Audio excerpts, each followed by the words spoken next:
Three, two, three, two, one. Say, do you think about me now and then? Do you think about me now and then?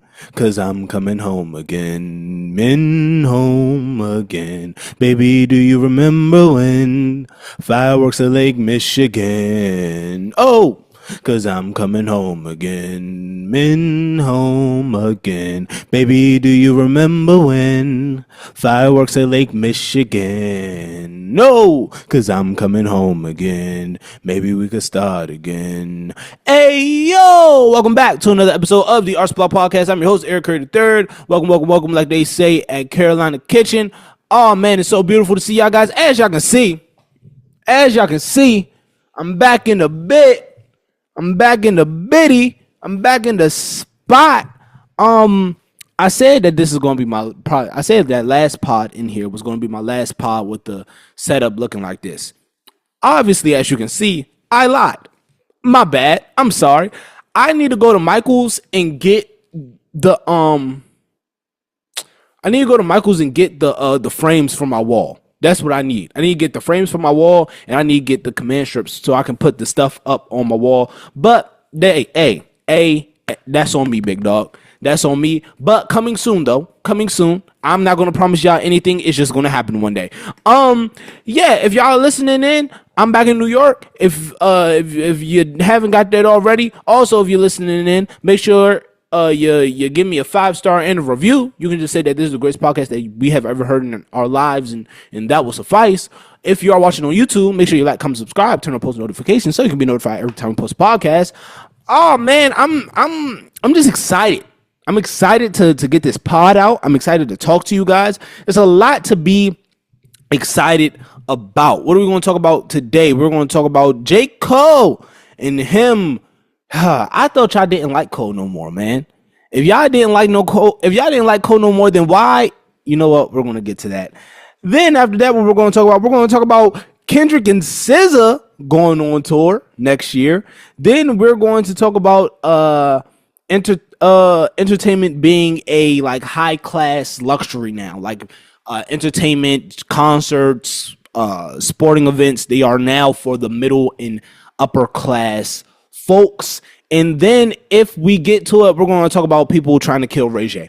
All right, let's just jump straight into it. First thing on the docket, J. Cole had 150,000. Now let me say that one more time. Had 150,000 people in the queue line waiting to get tickets to his December 16th show at Madison Square Garden. Now, and while I'm searching up how many people Madison Square Garden seats, I have one question.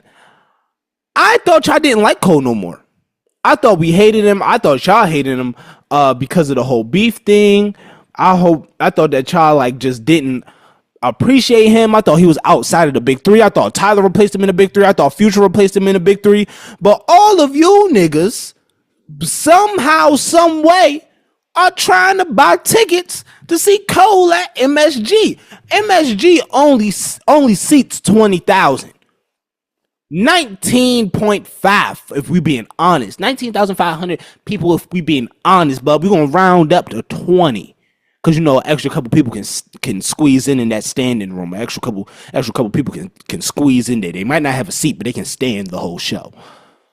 And y'all are sitting up here telling me that Jermaine Cole had 150,000. Listen, you can fake a lot of things. Can you fake streaming numbers? Yes. Can you fake Billboard rankings and sales and stuff? Yes. All of those are machine based. You can buy those. You can affect the numbers. There's ways you can mess with those numbers. However, 150,000 real alive people waiting for you for the ticket release, you cannot fake that. You can't make that up. I don't care who you are. I don't care what you do. I don't care what you try to do. You cannot fake and you cannot pretend 150,000 people waiting to buy tickets at to your show. You cannot fake that. I don't care. And it just shocks me that people really sat here online. This is a great lesson to you all that whatever happens on the internet is not real. Whatever happens online, that shit is not real. People's opinion on you online is not going to translate into real life actions or consequences. Sometimes it will. I'm not about to sit up here and tell you all the time people hate you online, they love you in real life. Nah, sometimes if people hate you online, they will hate you in real life. But a lot of the times that artists receive hate online, things like this happen where an album, a mixtape that dropped how many years ago was it? 15 years ago is now top one, is in the Billboard Top 200. The warm up is ranked 157th in the Billboard Top 200. But I thought we all hated Cole. Friday Night Lights is about to be ranked something crazy. But I thought we all hated Cole. Again, listen, I have no dog in this fight. I gave up on Cole for 2 days. Then I went back to listening to Might Delete Later. I was mad about that apology for 2 seconds. Went right back to listening to Might Delete Later. Might Delete Later was my number one album in 2024 before Tyler dropped that Chromacopia. Before that Chromacopia dropped, the Might Delete Later was my most listened to album in 2024. But I just find it so odd that a lot of you who sat there during this beef and talked about Cole's trash, Cole backed out of the beef, Cole did this, Cole did that. And then even after the beef, when Cole released Port Antonio, why is Cole releasing Port Antonio? Why does he keep explaining the beef? He just needs to shut up about it. We don't want to hear from Cole. And now all of a sudden it's 150,000 people waiting in line at a 20,000 seater. 150K at a 20,000 seater. I don't want to hear nothing from nobody. I don't want to hear nothing from none of you niggas no more. All of you media personalities that was hating on Cole, I know y'all want to go to the show. I know a lot of you niggas are going to be there. I can't say what I want to say. Trust me, there are some words that I want to say to all of you right now. There are words that I want to say to all of you right now, but I'ma chill. All of that Cole out of the big three talk is over because nobody that y'all was placing in the big three is going to do that. Are they going to sell out? Is Tyler and Future and all them guys going to sell out the Garden? Yes. But there's not going to be 150,000 people waiting at the queue to get tickets. It ain't going to be that though. Let's call this the Revenge of the Dreamers. I need a Revenge of the Dreamers 4.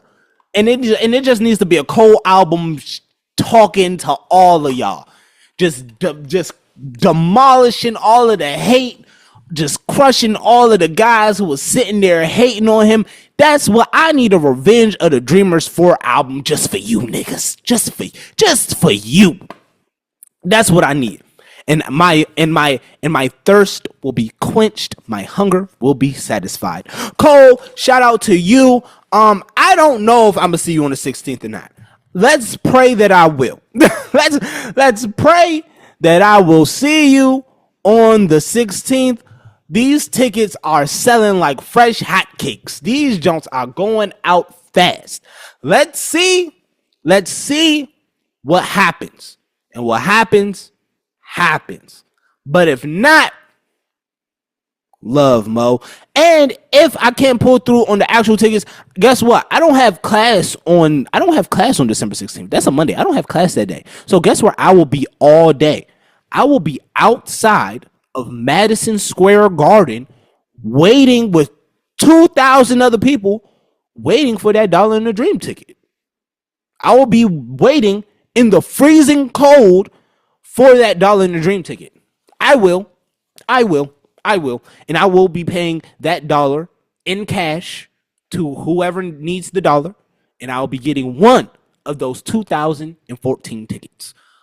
All right. Next thing on the docket. Oh, shout out to Cole. Keep your foot on these niggas' necks. The Inevitable series is killing. You dropping the mixtapes. I appreciate Friday Night Lights. Listen, when I tell y'all Friday Night Lights is the only thing I've been listening to, that's the only thing I've been listening to. And listening to Friday Night Lights in New York hits different.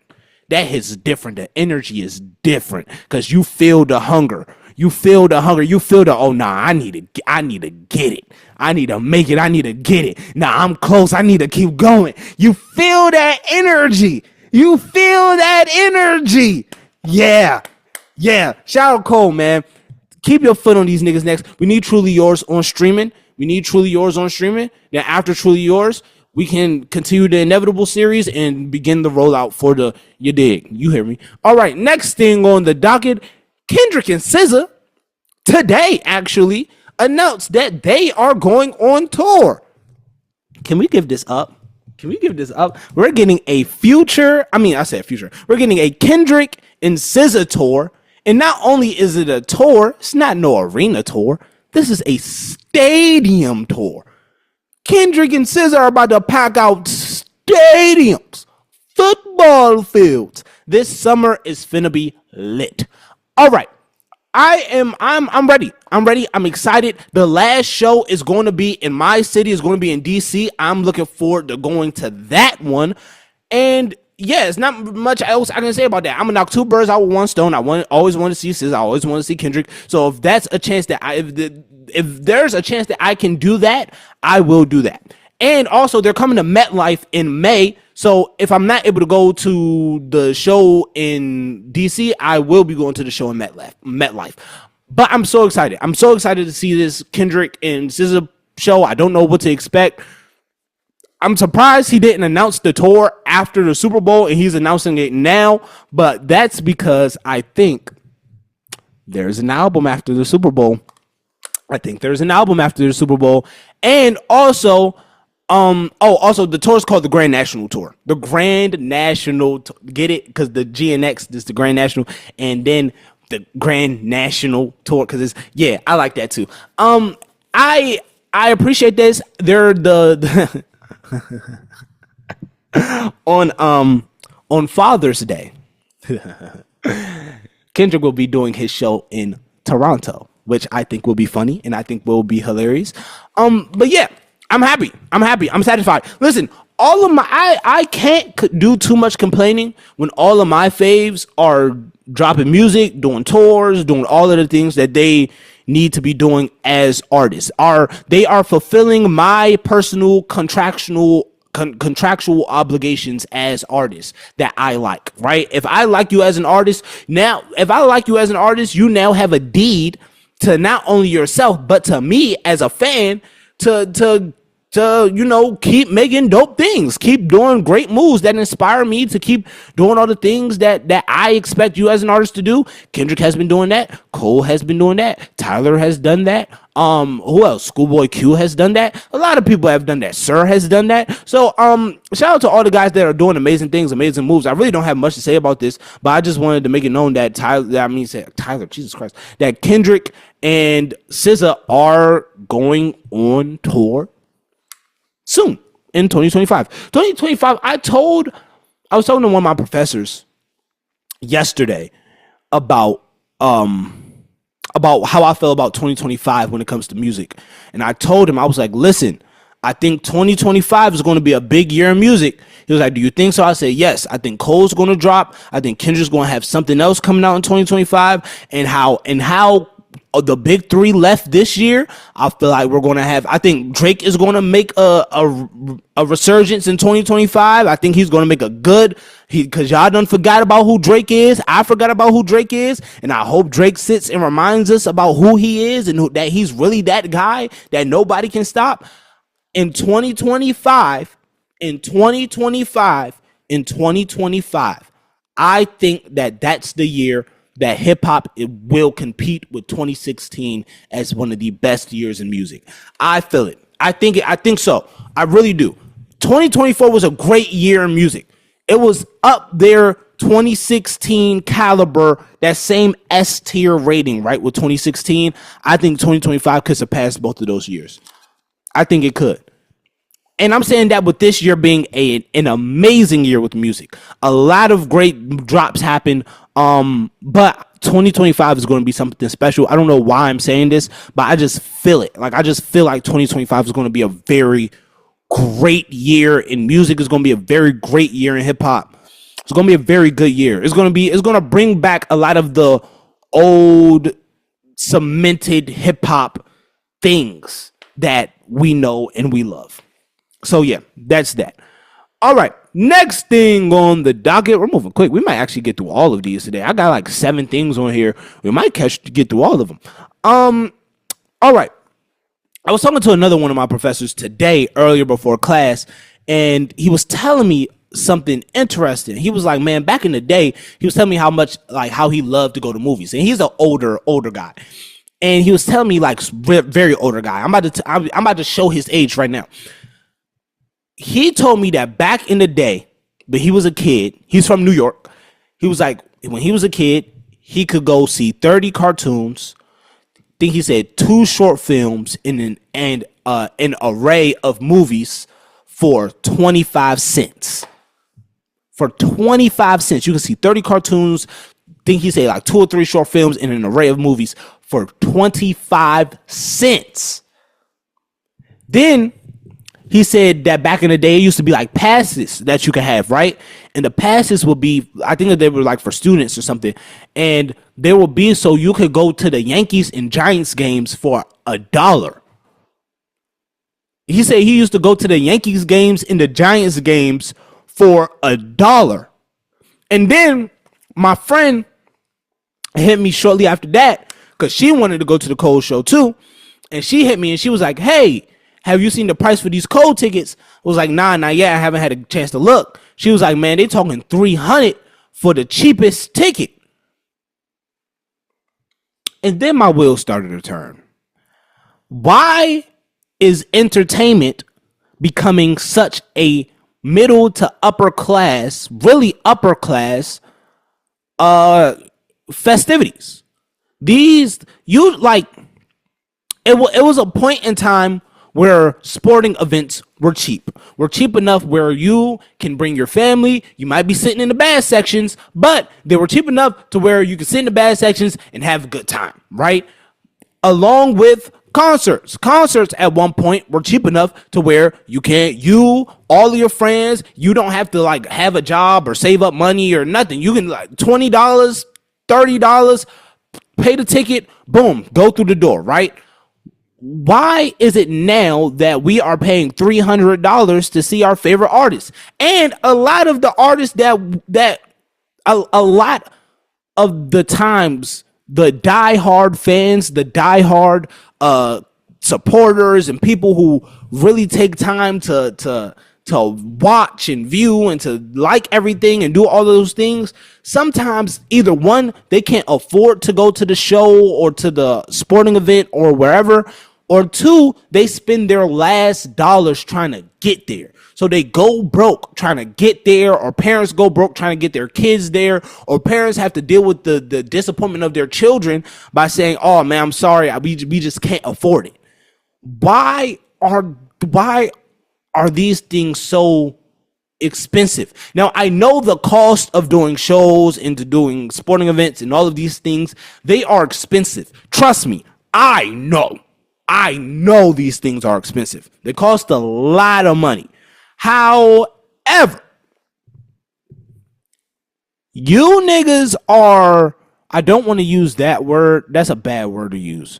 I don't want to use that word, but you niggas are, can I say that word? I'm just going to say that. Y'all are raping the game. Y'all are raping the game. Y'all are literally taking y'all are squeezing every penny out of your fans and out of your fan base and out of your audience. And I think that that's so wild. Like, I think that's crazy that these people who support you, who love you, who bought every album, not the people who streamed, the people who bought every album. And I'm not even talking about me at this instance. I'm talking about the super duper fans. People who bought every album, who bought the vinyl, who watched every interview, who came to all the pop-up events, who got the merch and got the t-shirts, who has the posters, who knows every word of every song that you have ever put out, that's every song that has ever leaked, every SoundCloud drop, every whatever, if you want to go back in the day, anything that was on Napster and LimeWire and all those things. Those people now don't have the luxury of going to seeing your show. Some of them do, but some of them don't. And some of them can't afford to go see you and to enjoy you as an artist. Now I can't help but to ask, who are these things for? Who is this for? Who are you trying to benefit? Who are you trying to help? And I'm not talking about Cole. And I just want everybody to know that. I know I said Cole's the $300 ticket. I'm not talking about Cole. Cole has the dollar tickets at the, what's the name? Yeah, I'm not talking about him. But I am talking about a lot of these artists who charge arm, leg, spleen, spine, liver, kidney, and a heart just so I can go see you for a mediocre ass concert. Just for a bum ass performance. And again, I'm not talking about like the guys who can really perform.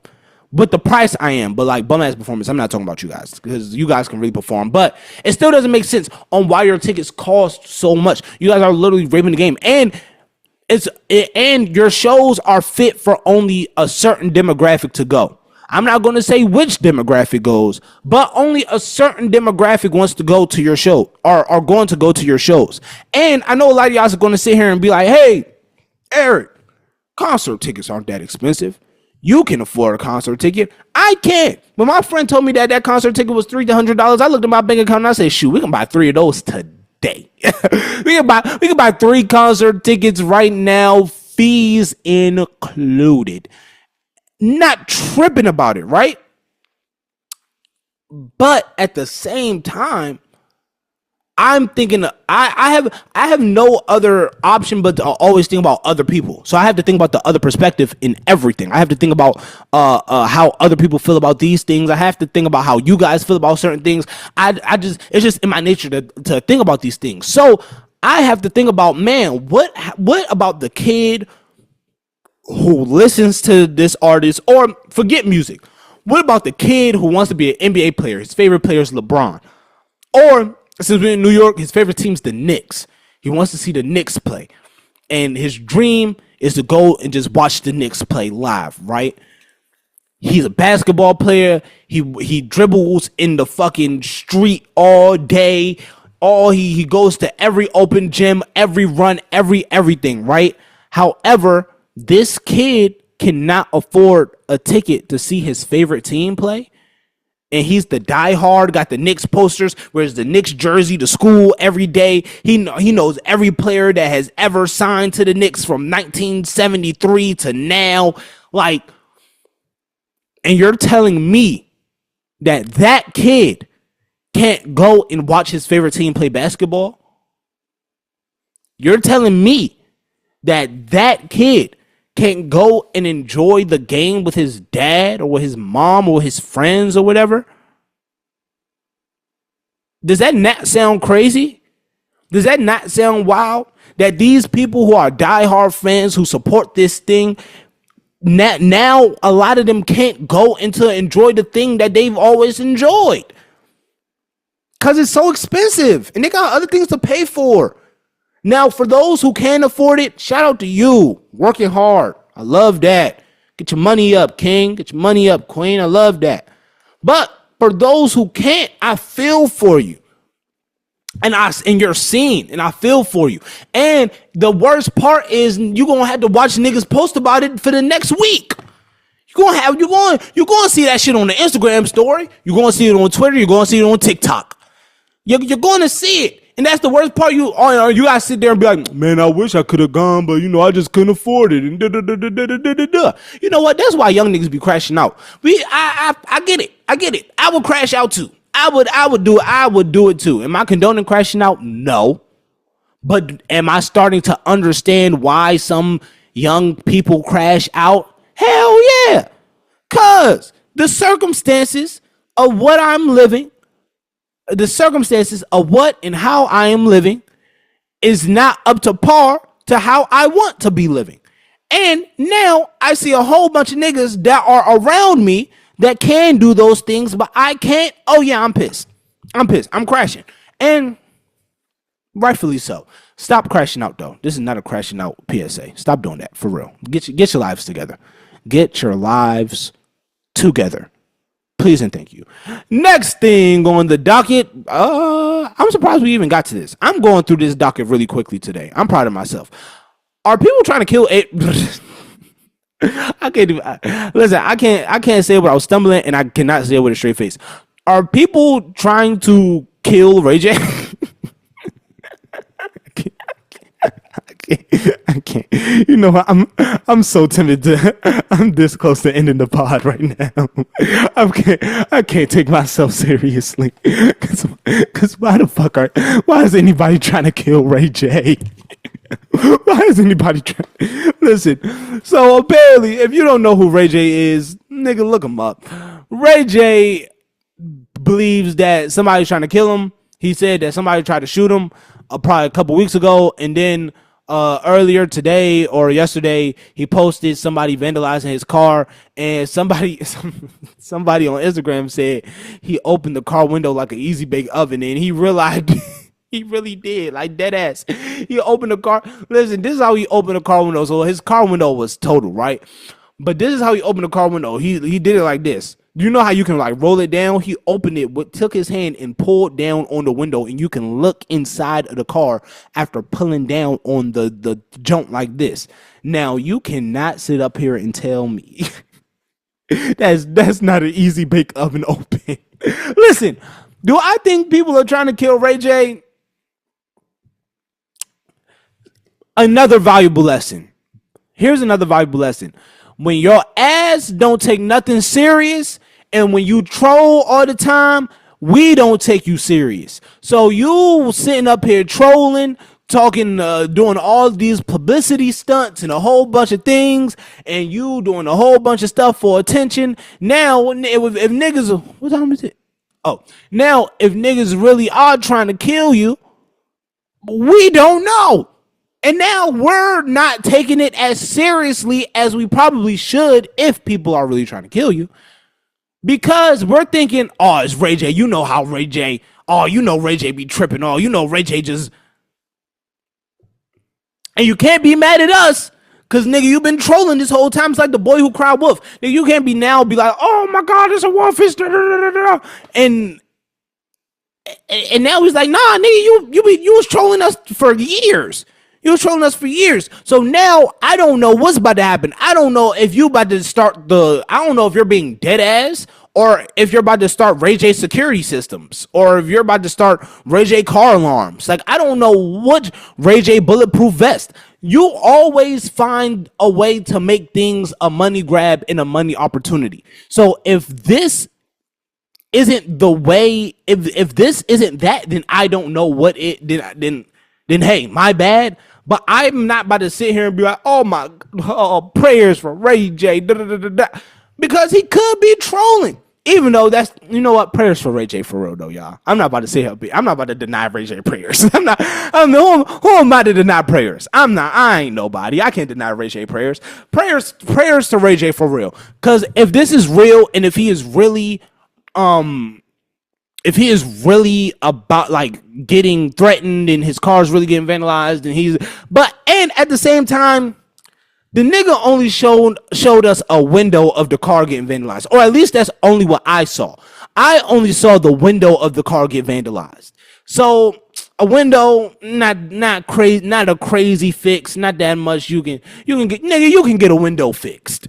you can get a window fix. So a window ain't nothing too crazy, but it also is like, oh, you know, somebody could throw a rock at his window, and he was like, oh, with the car seat in the car, with the car seat in the car, for real, with the car seat. And the funniest thing about the video, Ray J, is that he was like, and you know who you are.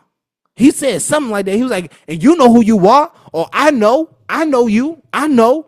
And my whole thing is, and see, this is why I be saying Ray J troll too much, because my nigga, if you know, why are you telling Instagram, tell the police, help, police. Tell them niggas, nigga, don't tell me. What am I gonna do? I don't, nigga, you know the niggas that's doing it. Nigga, you know them.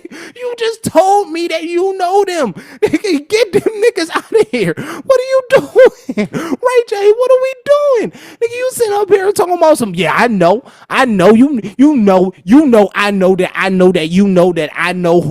did this. Nigga, go tell the police. You over here sitting, man, listen, we've been calling you Brandy brother for too long. We need to stop holding that against her. We need to stop holding that against Brandy, that you are her brother. She had no control over that. We need to leave Brandy alone about that and stop holding her against her. Sir, you are the problem. Sir, you are the problem. You are Ray J. What's your real name? I'm not about to even call you your Ray. Hold on, I'm not even about to call you your. Dang, you don't even pop up, Ray J. When I text Ray, listen, I typed in Ray in Google, Ray Ban, Ray Allen, Ray Castodi, Ray Liotta, Ray Stevenson, Ray Epps, Ray Charles, Ray Pete MSG, I guess that's a band, I don't know. Ray Simpson and Ray Donovan. Ray J, you don't even pop up in the top Rays in Google. Why did this become a Ray J diss? I'm not about to diss Ray J. I love Ray J. Ray J really has been a part of most like a lot of iconic things in hip hop. Vince Staples was right. A lot of iconic things in hip hop, Ray J has been around for. And Ray J was like either in the room or like in the premises for a lot of iconic things in hip hop. Ray J is like Jeff Teague. Like, you know, people tell stories and they be like, oh man, Jeff Teague was there, or Jeff Teague was the reason this happened.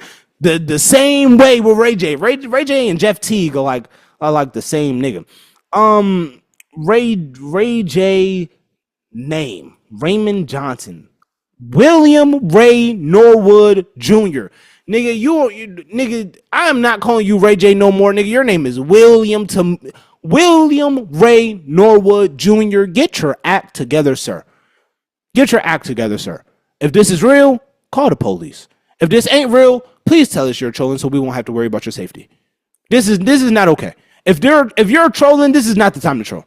Please, sir. Please help us help you as much as we can, because Lord knows we all need help. Thank y'all so much for tuning in to another episode of Art Spot Podcast. I've been your host, Eric Curry III. Listen, before we get on out here, I will get y'all my dead or alive. Now, if this is your first time listening to the Art Spot Podcast, hello. If this is your last time listening to the Art Spot Podcast, goodbye. But Dead or Alive is a segment of the podcast with me or the artist gets to choose all the artists that we would like to work with that is dead or alive. Now, we can choose one artist. We can choose 100 artists. This is my podcast. I'm going to do whatever I want. You know what, Ray J? I actually want to work with you.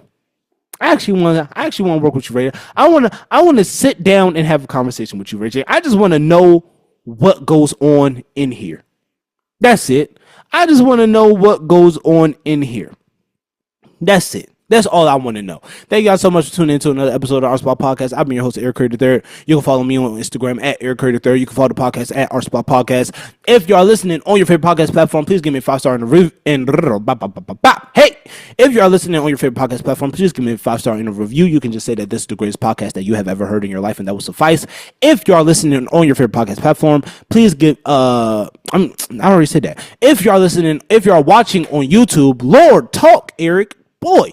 If you are watching on YouTube, make sure you like, comment, subscribe, turn on post notifications so you can be notified every time we post a podcast. Remember that artists never die. Remember that I love you, God loves you. Do something that you love every single day. Do it with meaning, do it with purpose, do it well, do it with passion, all that good stuff. I say I love you, God loves you. If I didn't, I love you, God loves you. I will see y'all when I see y'all, boys. Peace and love.